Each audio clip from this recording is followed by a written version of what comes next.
The stench of fear permeated Kepler Station's slave market. Harsh artificial lights cast stark shadows across metal walls, illuminating the desperate faces of those awaiting auction. Among them stood Ulra, her feline features marking her as Sarathi catfolk. Though her posture remained proud, her amber eyes betrayed a deep wound, not just from the physical scars that lined her arms, but from the knowledge that her own father had sold her into this nightmare.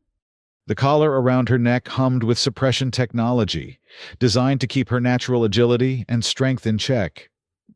As the guards shoved her onto the auction platform, Ulra fought the urge to hiss. She wouldn't give them the satisfaction of seeing her reduced to animal instincts. Even as her heart hammered against her ribcage, she maintained the dignified bearing of a First Clan daughter. "Lot 347, announced the auctioneer, his voice artificially amplified throughout the chamber. Sarathi female, prime breeding age, trained in combat and domestic skills, rare specimen with verified lineage from the First Clan. Bidding starts at 20,000 credits. The crowd of potential buyers stirred. Most were the usual suspects: mining corporations looking for expendable labor, pleasure house operators, wealthy collectors. But at the back of the room stood a figure different from the rest, a human male, tall and broad-shouldered, with military bearing despite his civilian clothes. Emerson Hayes watched the proceedings with a tightly controlled expression, his steel-gray eyes never leaving Ulra's face. 25,000, called a mining executive, his corporate insignia glinting on his lapel. 30,000, countered a heavy-set woman with jeweled fingers. The bidding escalated quickly, confirming what Ulra had feared. Her heritage made her valuable. Her father, Korath, had known exactly what he was doing when he arranged her sale. The thought burned in her chest like acid. 60,000, shouted the jeweled woman, looking triumphant. 75, came another bid. Emerson Hayes had moved closer now, his face expressionless as he studied not just Ulra, but the security layout, the guard rotations, the emergency exits. Old habits from his Marine days died hard. He had come here with a purpose, driven by ghosts that had haunted him since the Proxima campaign 8 years ago. 80,000, he called, his voice cutting through the noise. The auctioneer's eyes widened slightly. 80,000 from the gentleman in the back? Do I hear 85? 90,000, snapped the jeweled woman, clearly irritated by the competition. Emerson stepped forward into the light.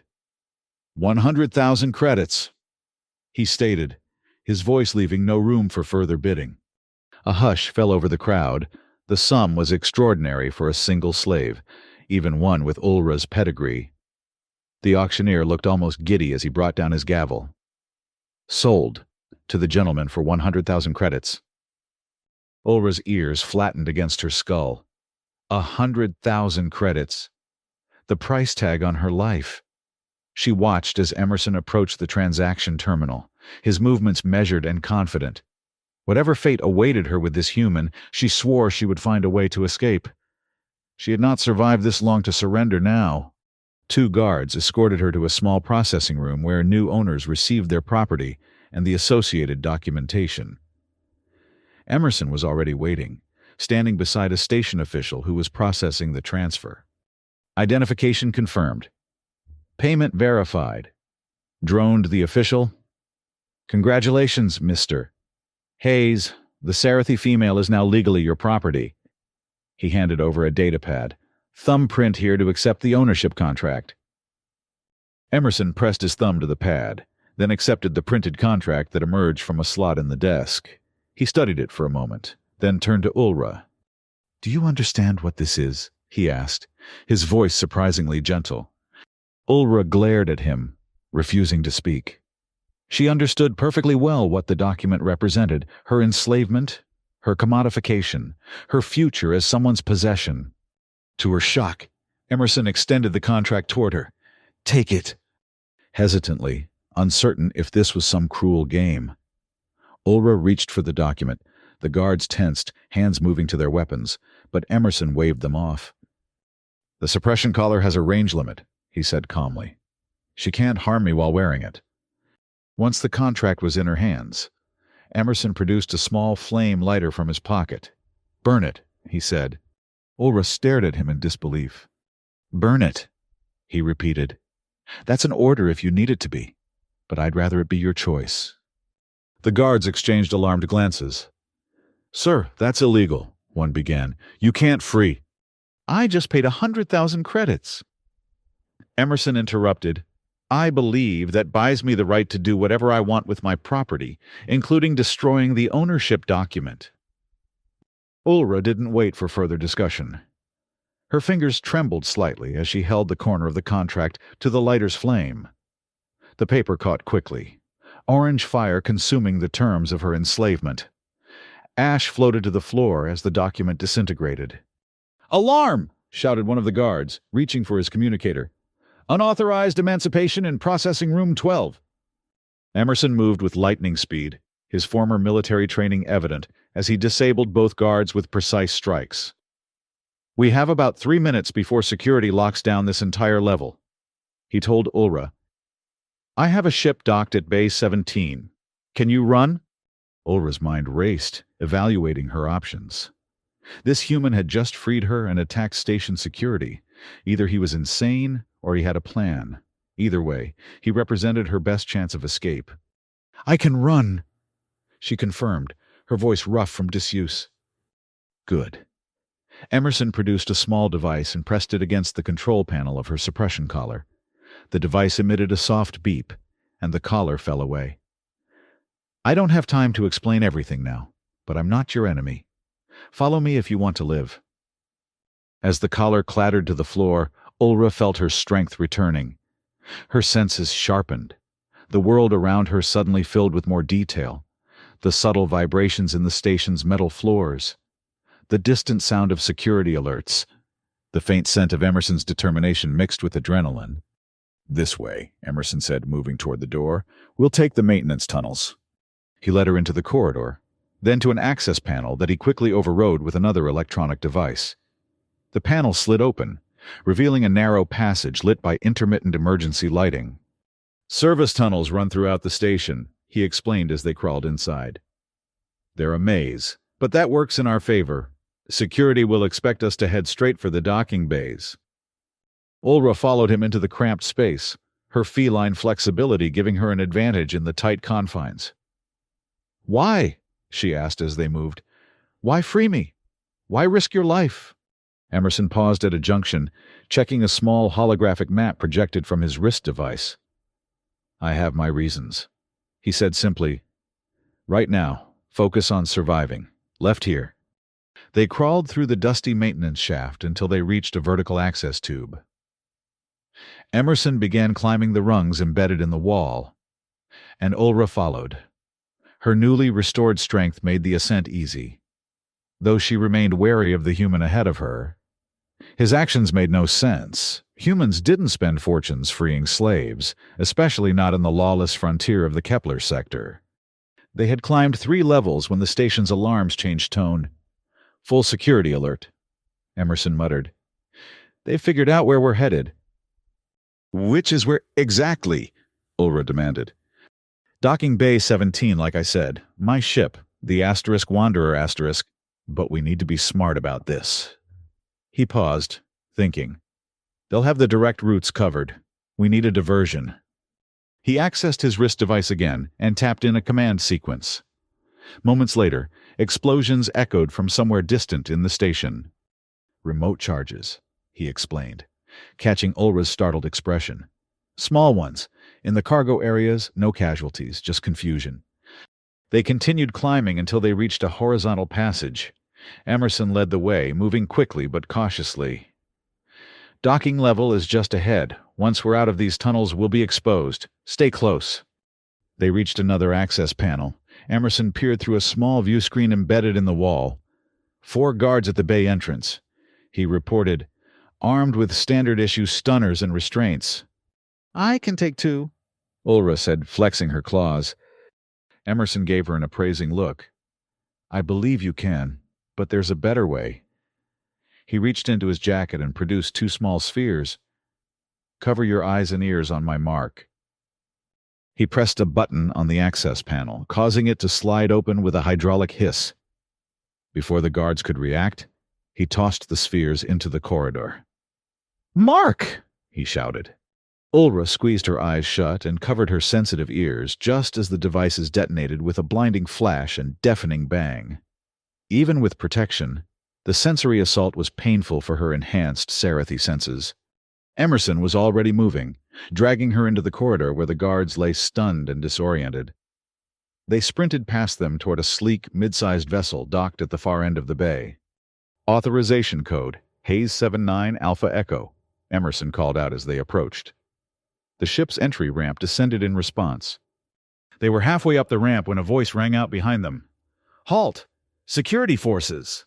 A barrage of stunner fire erupted around them. Ulra felt the distinctive tingle of a near miss as they raced into the ship. Emerson slammed his palm against the internal control panel, and the ramp began to close.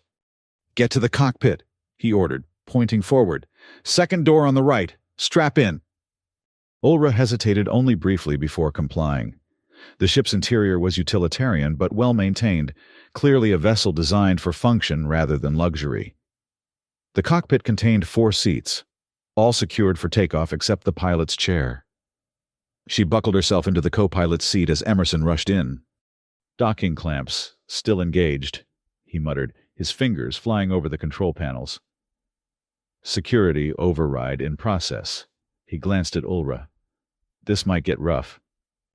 The ship's engines hummed to life, their vibration intensifying as power built. Outside, station security forces were gathering, some attempting to manually resecure the docking clamps that Emerson was electronically disengaging. *Wanderer* to Kepler Control. Emerson broadcast, requesting emergency departure clearance. The response was immediate and hostile. Negative. *Wanderer*.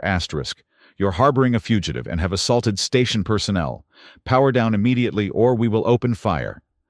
Emerson cut the communication and turned to Ulra with a grim smile. "They're bluffing. Station weapons are powered down for civilian docking procedures. Standard protocol." He activated another system. "But they don't know about my ship's modifications." The *Wanderer* shuddered as something deployed from its hull.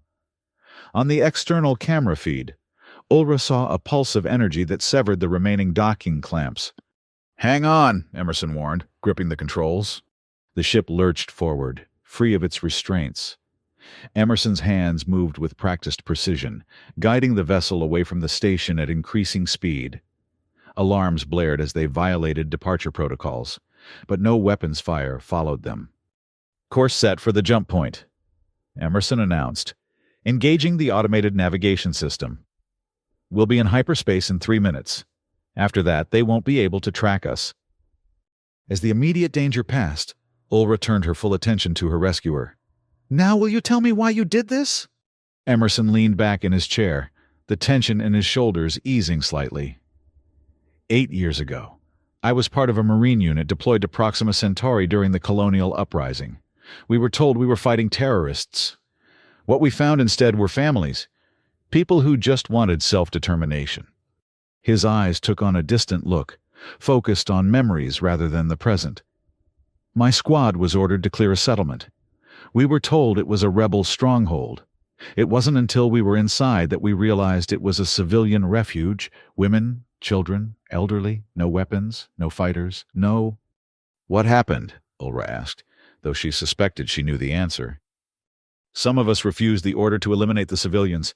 There was confusion, fighting among our own ranks."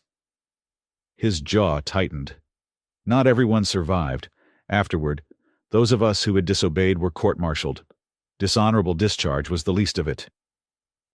He turned to face her fully. "When I got out, I swore I'd spend the rest of my life trying to make amends. I use my military pension to free slaves when I can.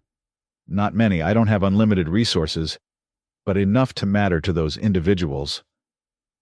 100,000 credits is more than a military pension." Ulra observed, "I've built a business over the years. Shipping, mostly. Legitimate cargo to frontier worlds." A small smile crossed his face. "Occasionally, I transport people who need to disappear." The ship's computer chimed. indicating they were approaching the jump point. Emerson returned his attention to the controls, initiating the pre-jump sequence. "Why me?" Ulra pressed. "There were dozens of slaves at that auction. Why spend so much on a Sarathi?" Emerson's expression darkened. "Because I recognized your father's name when they announced your lineage. Korath of the First Clan. He's known throughout the sector for his stance on racial purity and his hatred of humans. The irony of freeing his daughter was satisfying." Before Ulra could respond, the hyperspace engines engaged. The stars outside the viewport stretched into lines, then swirled into the kaleidoscopic tunnel of hyperspace travel.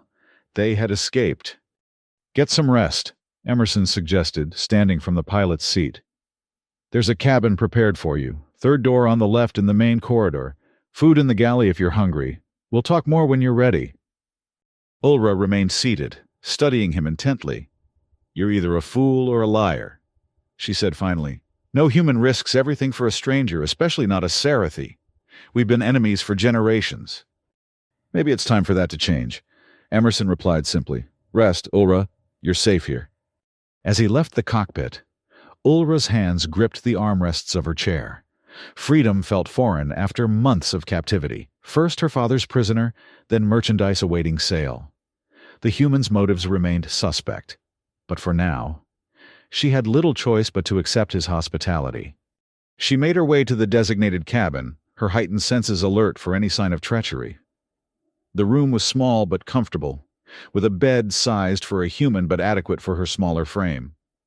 A small bathroom adjoined it, complete with shower facilities. Ulra sat on the edge of the bed, overwhelmed by the rapid changes in her circumstances. Just hours ago, she had been property to be sold. Now she was free, aboard a ship bound for who knew where, with a human who claimed to be her savior. She didn't trust him, couldn't trust him, not yet. But as exhaustion overtook her, she allowed herself to stretch out on the bed. Just a brief rest, she told herself, keeping her claws unsheathed and her senses tuned to any approach. Despite her vigilance, sleep claimed her quickly, the emotional and physical toll of the day proving too much even for her Sarathi resilience. Ulra awoke with a start, disoriented by the unfamiliar surroundings. The events of the previous day rushed back to her, and she tensed, listening for any sound that might indicate danger. The ship hummed steadily around her, the distinctive resonance of hyperspace travel vibrating faintly through the hull. A knock on the door brought her fully alert. "Yes?" she called cautiously. "It's Emerson. I've prepared some food if you're hungry." Ulra considered ignoring him, but her stomach growled in protest. It had been days since she'd had a proper meal. "I'll be there shortly," she conceded. After using the bathroom facilities to freshen up, she made her way to the galley. Emerson was setting out plates on a small table, simple fare, but the aroma made her mouth water. Protein, carbohydrates, even fresh fruit, luxuries that had been denied during her captivity. "I wasn't sure what Sarathi prefer," Emerson admitted as she entered. "I included some raw options as well as cooked." Ulra approached warily. "Both are acceptable," she said, taking a seat opposite him. "Our digestive systems are adaptable." They ate in silence for a few minutes, Ulra maintaining her dignity despite her hunger. Finally, she spoke. "Where are we going?" "A place called Kepler's Rest. It's a small settlement on the fringes of charted space. Off the regular trade routes, minimal official presence." Emerson took a sip from his cup. "I have friends there. People who can help." "Help with what?" "Getting you new identification, for starters. As far as the galactic authorities are concerned, you're still registered property. We need to establish a new identity for you before you can travel freely." Ulra's ears twitched. "And then?" "Then you decide. Where you go, what you do, it will be your choice." The concept was both exhilarating and terrifying. After a lifetime of her father's rigid control, followed by the brutal simplicity of slavery, the prospect of true freedom was almost unimaginable. "You said you recognized my father's name," she said carefully. "What else do you know about him?" Emerson's expression hardened slightly. "I know he's one of the wealthiest Sarathi in the sector. I know he funds extremist groups that target human settlements. And I know he's been vocal about purifying bloodlines and preserving Sarathi genetic integrity. He paused. What I don't know is why he would sell his own daughter. Ulra's claws unconsciously extended, scraping against the metal tabletop. Because I defied him, she said, her voice low. I questioned the doctrine of racial purity. I suggested that perhaps humans and Sarathi weren't so different. She laughed bitterly. Ironic, given what happened afterward. There's more to it, isn't there? Emerson pressed gently. Ulra's tail lashed once, betraying her agitation. Yes, she admitted. I became involved with a human researcher, a scientist studying cross-species medical compatibility. My father discovered our relationship and had him executed for genetic contamination. Her voice cracked slightly. That was 3 months ago. I've been in prison since then, until my father arranged my sale. Emerson's face showed genuine sympathy. I'm sorry, Ulra. She straightened her spine, refusing to accept pity. It doesn't matter now. The past is done. Is it? Emerson asked quietly. You're still here, still fighting. That counts for something. Before she could respond, a wave of nausea swept over her. Ulra swayed in her seat, one hand gripping the edge of the table as the galley seemed to spin around her. Ulra! Emerson was on his feet immediately, concern evident in his voice. What's wrong? She tried to stand but stumbled, and would have fallen if Emerson hadn't caught her arm to steady her. I don't... she began. Then another, stronger wave hit her. She barely made it to the sink before vomiting violently. Emerson supported her as the spasms subsided, then helped her to a chair. This isn't normal space sickness, he observed, handing her a towel to wipe her mouth. How long have you been feeling ill? It comes and goes. Ulra admitted weakly. For several weeks now, the slavers thought it was stress or poor nutrition. A suspicion formed in Emerson's mind, but he kept his expression neutral. There's a medical scanner in the cargo bay. Would you allow me to check you over, or I can bring it here if you prefer not to move? Ulra nodded wearily. Here, please. Emerson retrieved the scanner quickly, returning to find Ulra with her head in her hands, breathing deeply to control the lingering nausea. The device was compact but sophisticated, military-grade medical technology that could perform comprehensive diagnostics. This won't hurt, he assured her, activating the scanner and passing it slowly over her body from head to toe. The device hummed softly, collecting data that displayed on its small screen. Emerson's eyes widened as he read the results. Ulra, he said carefully, you're pregnant. Her head snapped up, amber eyes locking onto his face. That's impossible, she whispered. The scanner is very clear. He turned the display so she could see approximately 14 weeks gestation and... He hesitated. What? She demanded. The fetus shows both Sarathi and human genetic markers. It's a hybrid. Ulra's world tilted on its axis. Her hands moved instinctively to her abdomen, which showed no visible signs of pregnancy. Thomas, she murmured, naming the human scientist who had been her lover. But interspecies breeding is supposed to be impossible. The genetic barriers? Apparently not as insurmountable as believed, Emerson said quietly. Did your father know? The implications hit her like a physical blow. No, she breathed.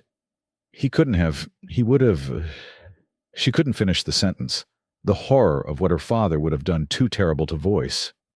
This changes things, Emerson said, his tactical mind already racing ahead. If your father discovers you're carrying a hybrid child, he'll stop at nothing to find you. A child like this threatens everything he stands for. Ulra's protective instincts flared immediately. He will never touch my child. She snarled, all trace of weakness vanishing as her maternal Sarathi nature asserted itself. We'll need to be more careful than I thought, Emerson agreed. Kepler's rest is still our best option, but we'll have to take extra precautions. The ship's alert system suddenly blared to life. Emerson rushed to the nearest console. Proximity alarm, he reported tensely. Something's following us in hyperspace. That's not possible, Ulra objected. following him toward the cockpit. Nothing can track a ship through hyperspace. Nothing conventional. Emerson agreed grimly. But there are experimental technologies, quantum entanglement trackers, probability engines, extremely rare and extraordinarily expensive. My father. Ulra realized he has the resources. They reached the cockpit, where the ship's displays confirmed their fears. A vessel was indeed pursuing them through hyperspace, a feat that should have been technologically impossible. Bounty hunters? Emerson guessed, studying the ship's profile on the scanner. High-end mercenaries with military-grade equipment. Your father must have put out a contract as soon as he learned of your escape. He slid into the pilot's seat, rapidly inputting commands. I'm going to attempt an emergency exit from hyperspace. It's risky. We'll be nowhere near a charted jump point, but it might throw them off.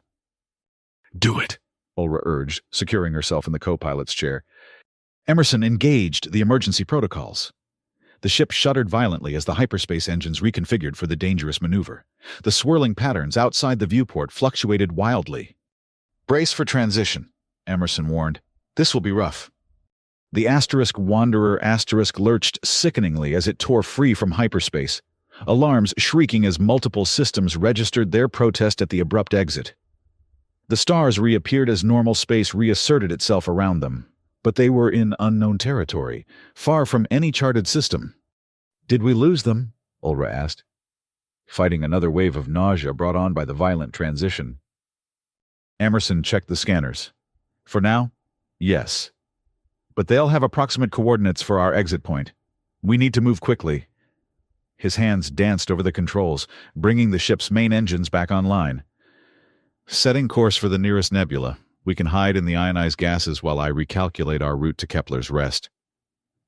As the Wanderer accelerated toward the distant purple haze of a nebula, Ulra's mind raced with the implications of her newly discovered pregnancy.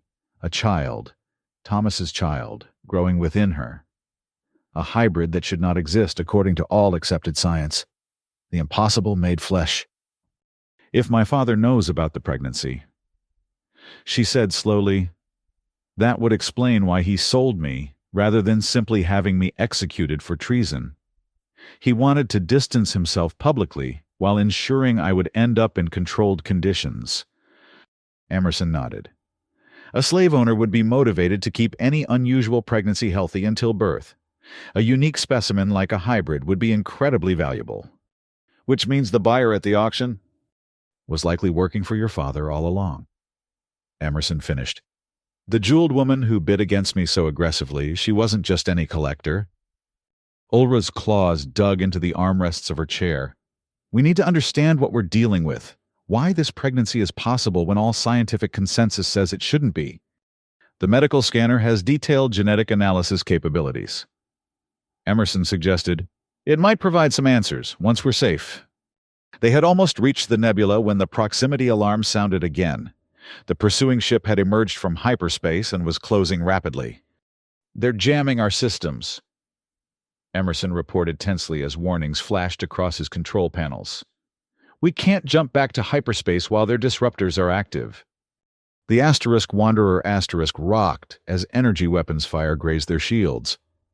Emerson executed a series of evasive maneuvers, his former military training evident in the precision of his piloting. Can we fight back? Ulra asked, scanning the weapons system's display. Limited options.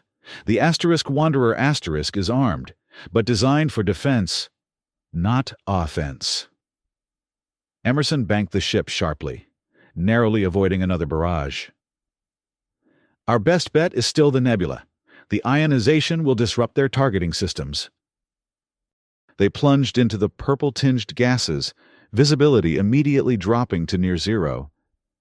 Emerson switched to instrument navigation, relying on the ship's sensors to avoid colliding with the denser matter scattered throughout the nebula. They're still following, Ulra reported, watching the scanner. But they've slowed. The nebula is affecting their systems too. Emerson guided the ship deeper into the cloud, tension evident in his white-knuckled grip on the controls. There's a risk to staying in here too long, he warned. The ionized particles will gradually degrade our shields. If they fail completely, The nebula gases will corrode the hull. As if to emphasize his point, the ship shuddered as a particularly dense pocket of gas buffeted them. Warning lights indicated the shields were already down to 80% effectiveness.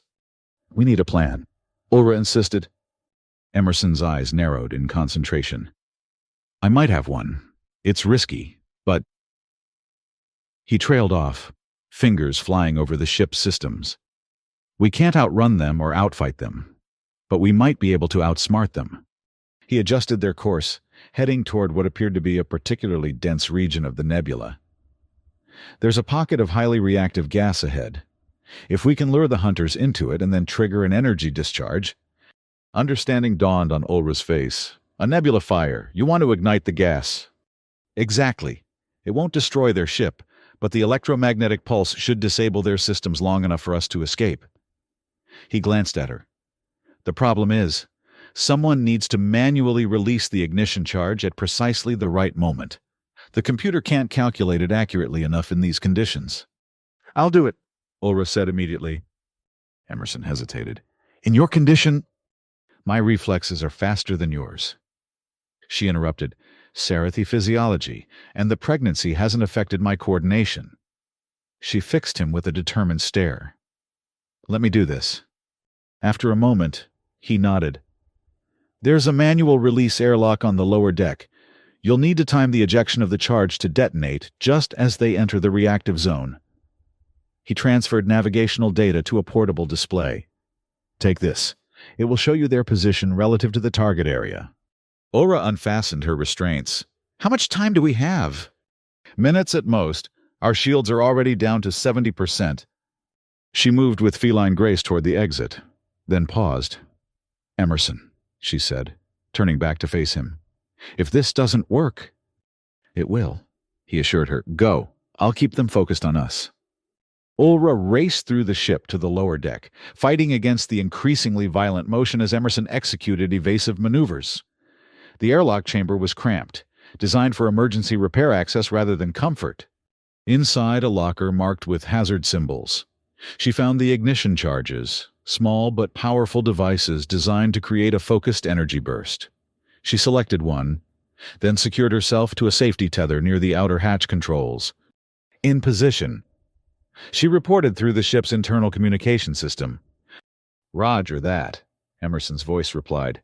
"I'm maneuvering toward the reactive pocket now. Hunter's still in pursuit, approximately 40 seconds behind us." Ulra watched the portable display intently, tracking the positions of both ships as they moved through the nebula. The reactive gas pocket appeared as a brighter region on the screen, its chemical composition making it distinct from the surrounding matter. "Entering reactive zone now," Emerson announced. "Prepare for countermeasures." The Wanderer shuddered as it crossed into the gas pocket. Ulra felt the difference immediately, a subtle change in the ship's vibration as the more volatile gases interacted with their shields. "Hunter's accelerating," Emerson reported. "They think we're in trouble. Shields down to 55%. Ulra's fingers hovered over the airlock controls, the ignition charge ready in its launch tube. The timing would need to be perfect, too early. And the hunters would detect the charge and change course, too late, and they'd pass through the reactive zone before detonation. 20 seconds, Emerson called, cutting engines to simulate failure. The ship's vibrations changed as the main drive powered down, giving the impression of a vessel in distress. On her display, Ulra saw the hunters accelerate further, eager to capture their seemingly vulnerable prey. 10 seconds. Ulra took a deep breath, centering herself as she'd been taught in her combat training. Time seemed to slow as she focused entirely on the display, watching the hunter ship's approach vector with absolute concentration. 5 seconds. Her hand moved to the launch control. 3, 2, 1. Ulra pressed the release. The airlock cycled instantaneously, ejecting the charge into the nebula behind them. For a heart-stopping moment, nothing happened. Then the universe exploded in light.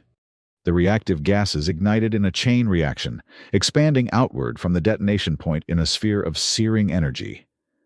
The Wanderer rocked violently from the shockwave, sending Ulra sprawling despite her safety tether. "Direct hit!"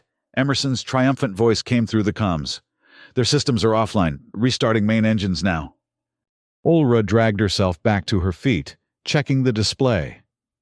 The hunter ship was adrift, its power signature fluctuating wildly as its systems attempted to recover from the electromagnetic pulse. Get back to the cockpit, Emerson instructed. We're leaving the nebula. Shields critical at 30%. By the time Ulra reached the bridge, the purple haze outside the viewports was already thinning. Emerson's hands moved confidently over the controls, guiding the ship back into open space. Hyperspace engines coming online, he reported as she strapped herself in. Jump capability in 60 seconds. Will they recover in time to follow?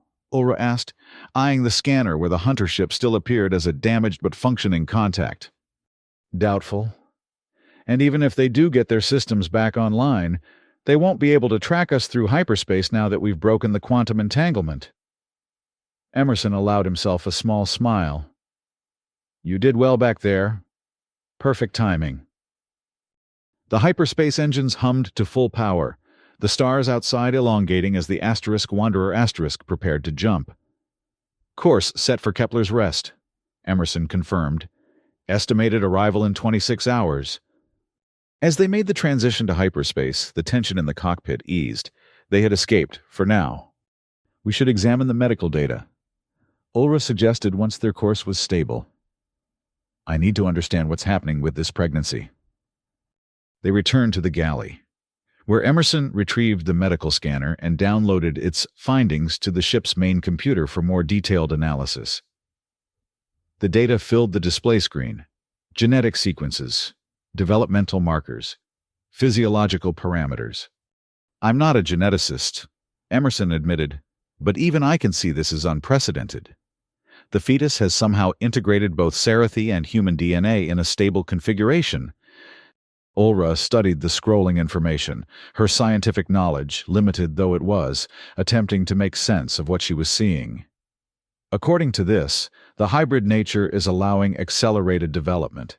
The pregnancy is progressing faster than either a normal human or Sarathi gestation. Which means, Emerson asked, based on these growth metrics, I could deliver in as little as 3 more months, rather than the typical 6 for a Sarathi pregnancy. Before they could discuss further implications, the ship's communication system activated unexpectedly. A holographic projection appeared above the galley table, the image of a Sarathi male, distinguished and aristocratic in his bearing, his fur a darker shade of the same amber as Ulra's. Korath, daughter. The projection said, its voice cultured and cold. How disappointing to find you in the company of a human. Again. No. Ulra's fur bristled with shock and rage. Father, how— Did I find you? The hologram smiled thinly. Did you think your escape was coincidence? That this human's intervention was random chance? The figure gestured dismissively at Emerson. Everything has proceeded according to design.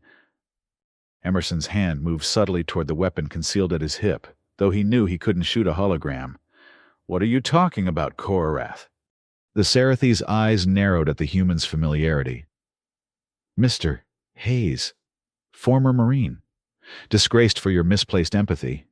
You were so predictable, a wounded warrior seeking redemption through noble causes.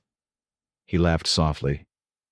When I learned you had been purchasing and freeing slaves in this sector, I knew you would be the perfect vehicle for my daughter's journey. You wanted me to escape? Ulra asked incredulously. I needed you beyond my jurisdiction, beyond the reach of Sarathi law, where certain developments could proceed without interference. Korath's gaze dropped pointedly to Ulra's midsection. You carry the fulfillment of an ancient prophecy. Daughter Oma, a child of 2 worlds who will either unite our species or destroy them both. Emerson scoffed. Prophecy? You expect us to believe that a racial purist like you orchestrated a hybrid pregnancy based on some ancient superstition? Belief is irrelevant, human. The scrolls of the first clan speak of a time when the blood of enemies would mingle, creating a being of unprecedented power. Korath's expression hardened. When I discovered my daughter's transgression with that scientist, I recognized the opportunity. Rather than preventing the abomination, I chose to control it. You murdered Thomas, Ulra hissed, her claws fully extended. I eliminated a variable. Korath corrected. The father's continued existence was unnecessary once conception occurred, and his death provided the perfect motivation for your continued defiance, ensuring you would protect the child at all costs. So the sale, the auction, the hunters, all part of your plan? Emerson demanded. Precisely. Each step driving you further from civilization, forcing you to rely on each other, creating the very bond that the prophecy requires. Korath's hologram flickered slightly. The hunters were instructed to pursue, but not capture, to maintain the illusion of danger without actually preventing your progress. Ulra felt physically ill at the extent of her father's manipulation. Why tell us this now? Because you are approaching the final phase. Kepler's Rest, yes, I know your destination, will serve as the birthing ground. Once the child is born, its true nature will manifest. The hologram leaned forward intently. The hybrid will possess empathic abilities beyond anything our species have known. It will forge connections between minds, breaking down the barriers that have divided us for centuries. And you want this? Emerson asked skeptically. The end of the racial purity you've championed your entire life. Korath smiled coldly. I want controlled evolution, human. Under my guidance, the child's abilities will be directed to serve Sarathi interests. Unity. Yes, but unity with Sarathi at its head, as is our right as the superior species. You're insane, Ulra whispered. I am visionary, her father corrected, and you, daughter, are merely the vessel. Continue to Kepler's Rest. I will join you there for the birth. The hologram began to fade. Attempt to deviate from this course, and my agents will find you. The prophecy will be fulfilled, one way or another. The projection vanished, leaving Ulra and Emerson staring at the empty space where it had been.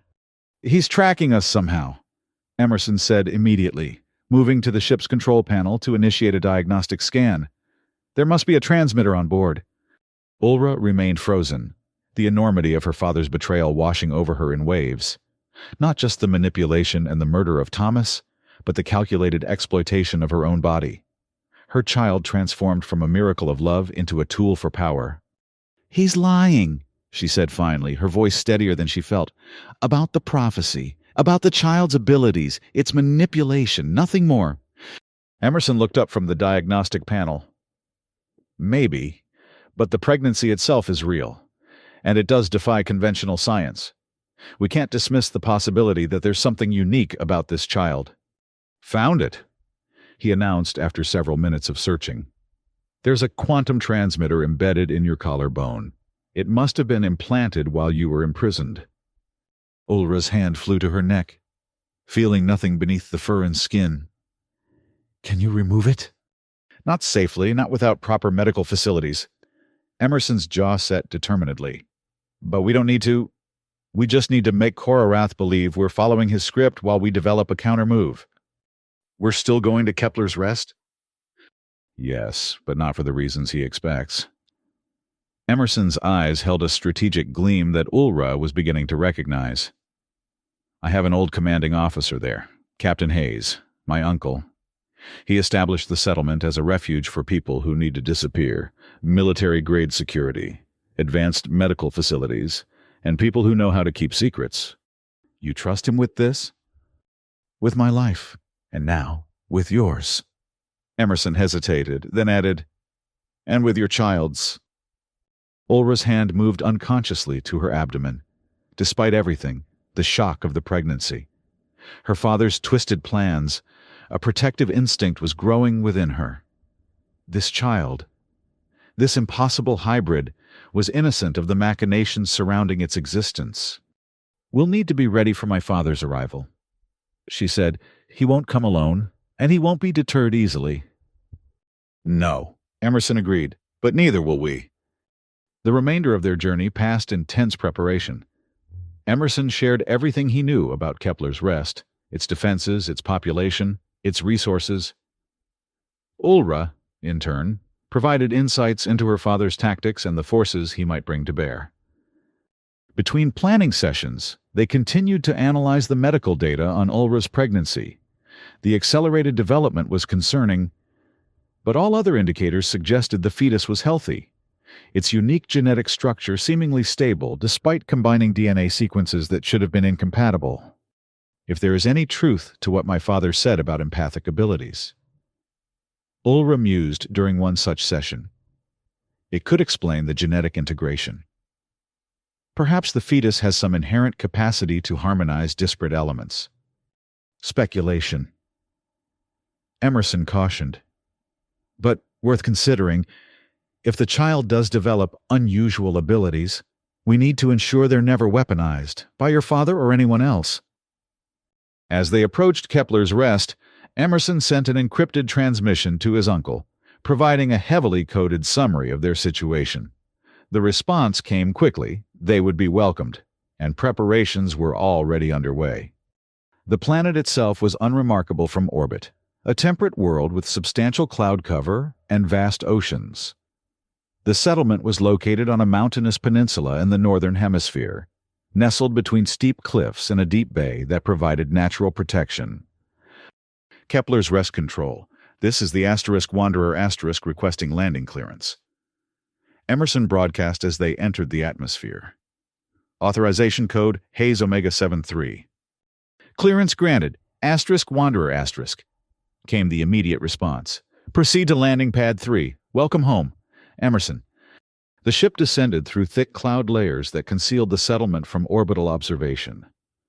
As they broke through, Ulra saw a community larger than she had expected.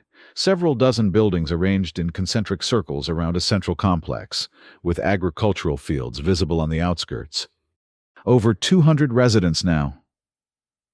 Emerson explained, noting her surprise. It started as just a handful of my uncle's former squad mates, veterans who couldn't readjust to civilian life. Over the years, it's grown into a haven for refugees, dissidents, and others who need sanctuary. He guided the Wanderer to a landing pad adjacent to what appeared to be a medical facility. As the ship settled onto the pad, Ulra saw a welcoming committee approaching, led by an older man whose resemblance to Emerson was unmistakable. "Ready?" Emerson asked, shutting down the ship's systems. Ulra straightened her posture, determined to face whatever came next with dignity. "Ready." They descended the ramp together, Emerson slightly ahead in a protective stance that Ulra found both unnecessary and oddly comforting. The older man stepped forward, his weathered face breaking into a warm smile. "Nephew," he greeted, clasping Emerson's forearm in a warrior's grip. "Always finding trouble. I see." "It's a gift, Uncle." Emerson returned the grip, then stepped aside. "Captain Samuel Hayes. May I present Ulra of the First Clan?" The captain's eyes, the same steel gray as his nephew's, assessed Ulra with military precision before he offered a formal bow that acknowledged her status. "Miss Ulra, my home is yours for as long as you require sanctuary." Ulra returned the gesture with equal formality. "Captain Hayes, your hospitality honors me." "Let's get you both inside," the captain suggested, glancing at the sky. "Weather satellites show a storm front approaching, and we have much to discuss." They were escorted to the central complex, where private quarters had been prepared adjacent to the medical facility. Dr. Helena Voss, the settlement's chief physician, was waiting to examine Ulra. "A hybrid pregnancy," the doctor murmured, reviewing the data from Emerson's scanner. "Unprecedented in medical literature. With your permission, I'd like to conduct a more comprehensive assessment." Ulra hesitated only briefly before agreeing. While Emerson conferred with his uncle about security arrangements, Dr. Voss led her to an examination room equipped with advanced diagnostic technology. "This won't be invasive," the doctor assured her, preparing a holographic imaging system. "Just lie back and try to relax." The examination confirmed their earlier findings. The pregnancy was progressing rapidly but healthily, with the fetus developing characteristics of both species in seemingly harmonious integration. "Fascinating," Dr. Voss commented, studying the three-dimensional image hovering above Ulra's abdomen. "The neural development is particularly advanced. These patterns here." She pointed to glowing structures within the fetal brain. Are unlike anything I've seen in either human or Sarathi physiology. Could they be related to empathic abilities? Ulra asked, remembering her father's claims. The doctor looked surprised. Possibly. There are similarities to structures found in species with known telepathic capabilities. How did you know to ask about that? It's, complicated, Ulra replied. But we should prepare for the possibility that this child may be born with unusual mental talents. After the examination, Ulra was escorted to her quarters, a comfortable suite adapted to accommodate Sarathi preferences, with higher ambient temperature and specialized sleeping arrangements. She was impressed by the thoughtfulness of the preparations, especially given the rarity of Sarathi visitors to human settlements. That evening she joined Emerson, Captain Hayes, and Dr. Voss for a strategy session in a secure conference room. The captain had already been briefed on Korath's involvement and the purported prophecy. We've upgraded the settlement's defensive systems, he reported, displaying a holographic map of the area. Additional sensor arrays, automated countermeasures, and increased patrol frequency. If Korath approaches, we'll know well in advance. He'll come prepared for conventional defenses, Ulra warned. My father has access to military technology that rivals or exceeds anything in the human sphere. Which is why we're not relying solely on technology, the captain replied with a grim smile. The residents of Kepler's Rest are mostly veterans and survivors. They know how to fight, and they've agreed to stand with you. I can't ask them to risk their lives. You didn't ask, Dr. Voss interrupted gently. But many here have experienced slavery or persecution. Your situation resonates with them. The discussion continued late into the night, contingencies planned and responsibilities assigned. Throughout it all, Ulra was struck by the determined solidarity of these humans, strangers rallying to protect her and her unborn child from a threat they barely understood. As the meeting concluded, Emerson walked Ulra back to her quarters. Try to rest, he advised. Dr. Voss wants to begin a prenatal support regimen tomorrow to help manage the accelerated development. Ulra paused at her door. Why are you all doing this? She asked, the question that had been troubling her finally surfacing. You've known me for days. My child is potentially dangerous. My father is powerful and vengeful. The rational choice would be to turn us away. Emerson considered her question seriously. Because rational choices aren't always right choices, he said finally.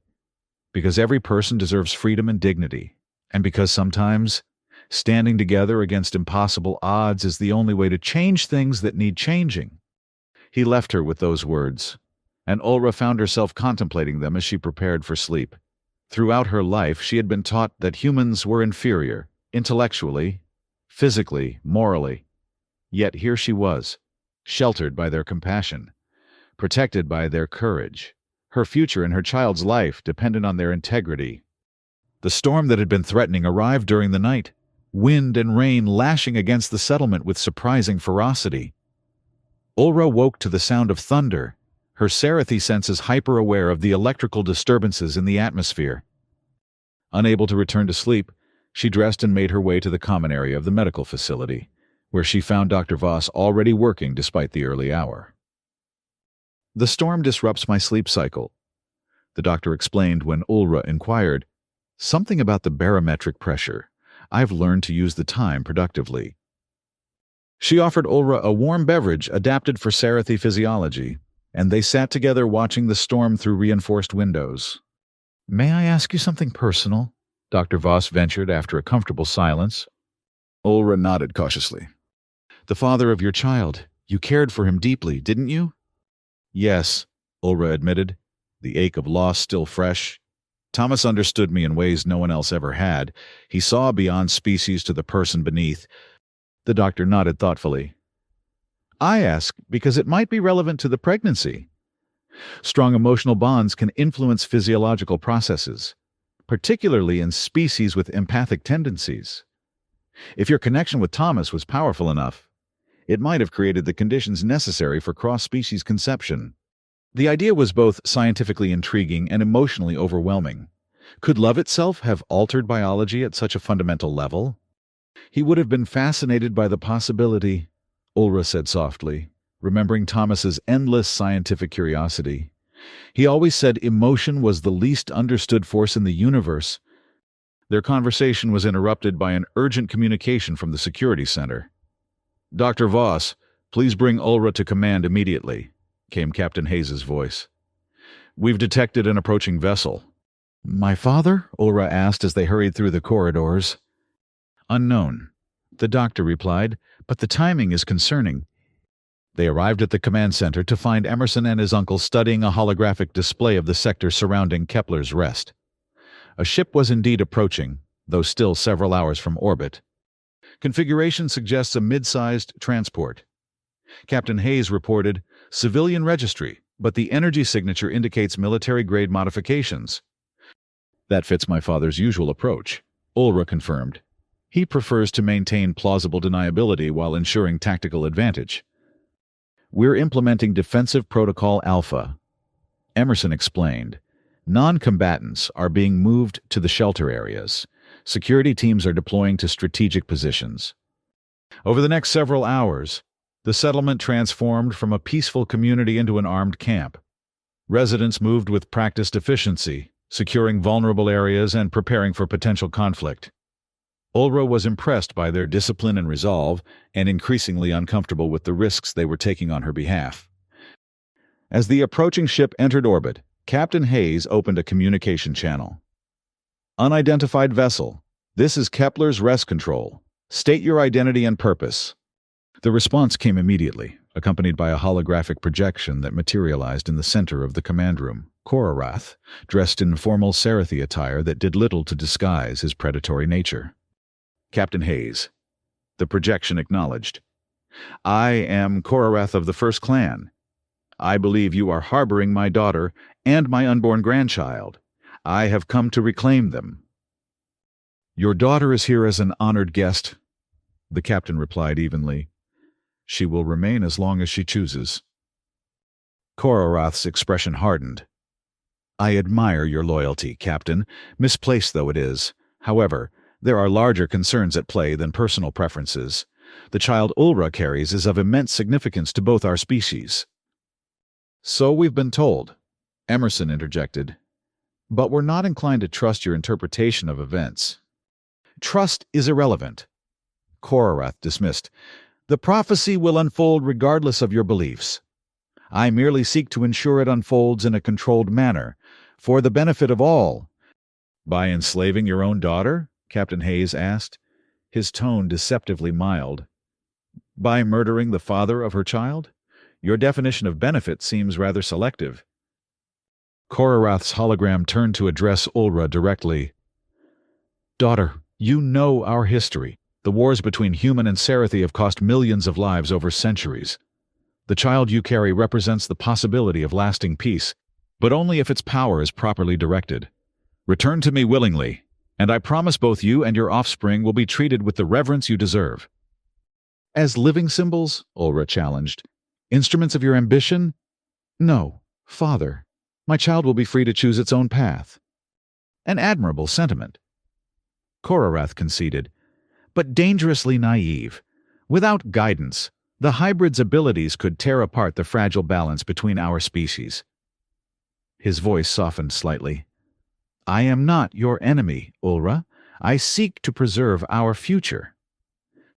"By controlling it," she countered, "that's not preservation, it's stagnation." The discussion might have continued, but a sudden contraction seized Ulra, driving her to her knees with its intensity. Dr. Voss was at her side instantly, medical scanner in hand. "Her labor has begun," the doctor announced, alarm evident in her voice. "Weeks earlier than even our accelerated projections suggested." Korath's holographic face showed genuine concern. "The prophecy speaks of birth during conflict," he said. "The child senses the tension and responds. You must allow me to land. Captain, my medical team has prepared specifically for this hybrid birth." Captain Hayes looked to Ulra, clearly unwilling to make decisions on her behalf despite the crisis. Through the pain of another contraction, she managed to shake her head firmly. "Dr. Voss can handle this," she insisted. "I will not give my father what he wants." The captain nodded. "You have your answer." Korath, your assistance is not required. The Sarathi leader's expression darkened. Then you leave me no choice. The child must be protected, even from its mother's misguided decisions. He gestured to someone off-screen. Commence operation. The hologram vanished, and moments later, the settlement's perimeter alarms began blaring. Multiple breaches detected, reported a security officer. They're using stealth landing craft, at least 3 separate insertion points. They were already in position, Emerson realized. The communication was just a distraction. Dr. Voss helped Ulra to her feet. We need to get you to the medical bay immediately, she urged. The labor is progressing rapidly. Captain Hayes barked orders, reorganizing the settlement's defenses to address the infiltration. Emerson, go with them. The medical bay may be a primary target. I'll coordinate the defense from here. As they hurried through the corridors, the sounds of combat erupted throughout the settlement. Korath's forces had breached the outer perimeter and were advancing methodically inward. They reached the medical bay just as another powerful contraction hit Ulra. Dr. Voss and her assistants worked quickly to prepare for the birth while Emerson secured the entrances and established a defensive position. The baby is coming fast, Dr. Voss reported after examining Ulra. The hybrid physiology seems to be streamlining the birth process, minimizing the typical complications of Sarathi delivery. Ulra could barely focus through the escalating pain. But she was aware of the irony, her father's forces fighting to reach her, while within her, another kind of struggle was reaching its climax. The medical bay doors slid open, admitting a breathless security officer. They've breached the central complex, he reported to Emerson. Captain Hayes is holding the command center, but they're pushing toward the medical section. Get back to your squad, Emerson ordered. Tell the captain we'll handle things here. As the officer departed, Emerson turned to Dr. Voss. How much longer? Minutes, she replied tersely, monitoring the fetal vitals. The baby's neural activity is off the charts. I've never seen anything like it. Ulra felt another contraction building, stronger than any before. As it peaked, the lights in the medical bay flickered, and several monitoring devices sparked unexpectedly. Energy surge, Dr. Voss reported, surprise evident in her voice. It's coming from the baby, some kind of electromagnetic field generation. Before she could elaborate, an explosion rocked the corridor outside. Emerson took up position at the entrance, weapon ready. They're here, he announced grimly. The doors burst open, admitting a mixed force of Sarathi and human mercenaries. Emerson fired, dropping the first 2, but there were too many to hold off alone. As they advanced into the medical bay, Dr. Voss's assistants took cover, while she remained steadfastly at Ulra's side. Stop! Commanded a familiar voice. Korath himself strode into the room, flanked by heavily armed guards. Unlike his forces, he was unarmed, his bearing aristocratic even in the midst of violence. Father! Ulra gasped through the pain. You would attack a birthing room? I would secure my grandchild's future, he corrected, approaching the medical bed despite Emerson's weapon now trained on him. The prophecy must be fulfilled under controlled conditions.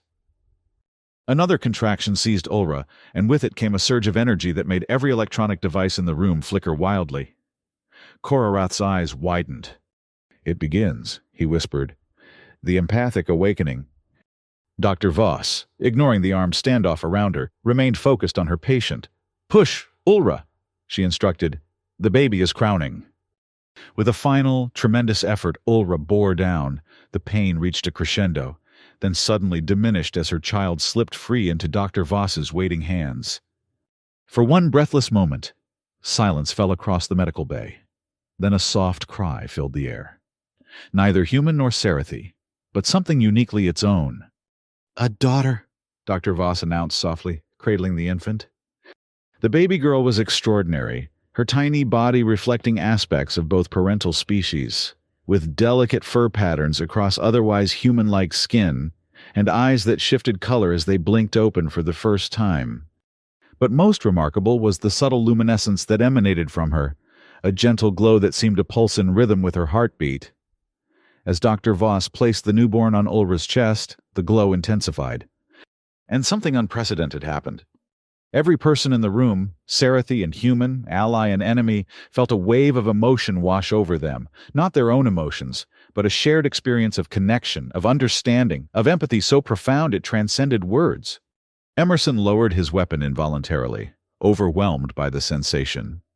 The mercenaries similarly faltered, their aggressive postures relaxing as the infant's empathic resonance touched their minds. Korath stepped forward, his face transformed by wonder. "The prophecy," he murmured. "It's true, but not as I interpreted it."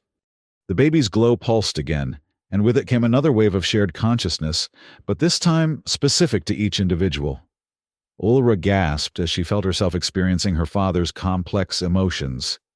His fear for their species' future, his genuine belief that his actions had been necessary on E, and now his growing realization that control and coercion were antithetical to the very unity he had sought. Around the room, similar revelations were occurring as the infant's empathic field allowed each person to truly understand the other's perspectives for the first time. The effect was particularly powerful between humans and Sarathi, whose centuries of mutual suspicion dissolved in the face of this unprecedented connection. "She's not a weapon," Ulra said softly, cradling her daughter. "She's a bridge." Korath slowly sank to his knees beside the bed, his aristocratic composure crumbling as the full impact of his grandchild's gift registered. "I was wrong," he admitted, his voice breaking. "All these years, fighting to preserve what I thought was purity. When the true evolution of our species lay in connection." The mercenaries had lowered their weapons entirely now, some even disconnecting power sources as the desire for violence faded under the influence of the child's empathic field. Outside, reports began coming in that similar scenes were unfolding throughout the settlement, combat ceasing as the infant's influence spread. "What will you name her?" Dr. Voss asked quietly, the medical professional in her still monitoring mother and child even as the extraordinary events unfolded. Ulra looked down at her daughter, whose luminescent glow had stabilized into a gentle aura. "Hope," she said decisively. "Her name is Hope." The days that followed were unlike anything anyone at Kepler's Rest had experienced. Korath's forces, no longer adversaries, integrated peacefully into the settlement community. The Sarathi leader himself remained, humbled by his grandchild's gift and committed to understanding its implications without attempting to control them. The infant Hope continued to develop at an accelerated rate, her empathic abilities growing more nuanced with each passing day. She could not force emotions or thoughts upon others. Her gift was one of connection and understanding, not control. In her presence, humans and Sarathi found themselves capable of communication beyond words, experiencing each other's perspectives with unprecedented clarity. Ulra watched her daughter's impact with a mixture of pride and concern. Hope's abilities were indeed revolutionary, but they also made her vulnerable. There would be those who would seek to exploit such power, to use it for their own ends. "We'll protect her," Emerson assured her, seeming to read her thoughts as they sat together on the settlement's observation deck, watching the sunset while Hope slept peacefully in Ulra's arms. "Not just you and me, but all of us. She's changed things. Ulra changed us." It was true. The settlement had been transformed by Hope's birth. Former enemies now worked side by side, their previous conflicts recognized as products of misunderstanding rather than inherent difference. Even Korath, once the most ardent advocate of racial separation, had begun discussions with Captain Hayes about establishing a permanent mixed community where humans and Sarathi could live together. "What happens next?" Ulra wondered aloud. "That's up to us." Emerson replied, his hand finding hers. Over the weeks of crisis and its resolution, their relationship had evolved from cautious alliance to something deeper. "Hope has shown us the possibility of connection, but we have to choose to nurture it." In her sleep, the infant stirred, her luminescence briefly intensifying. Both Ulra and Emerson felt the gentle wave of emotion, contentment, security, belonging. "She dreams of a future without boundaries," Ulra murmured, interpreting the empathic impression. Not prophecy enforced, but possibility embraced. As the last light of day faded on the horizon, they sat together, Sarathi, human, and the child who was both and neither, united not by destiny but by choice. The stars emerged above them, countless worlds where the story of hope might someday spread, offering alternatives to ancient hatreds and rigid divisions. There will be resistance, Emerson acknowledged. Change never comes easily. No, Ulra agreed, but it comes nonetheless. She looked down at her sleeping daughter, then back to the stars. And we'll be ready. In that moment, with the settlement peaceful around them and the future open before them, both felt the truth of her words. Whatever challenges awaited, they would face them together, not as representatives of opposing species, but as partners in a vision of unity founded on respect rather than force, on empathy rather than control. Hope stirred again in her sleep, and this time her empathic resonance carried a simple but profound message that reached every mind in the settlement. The dawn of choice had arrived.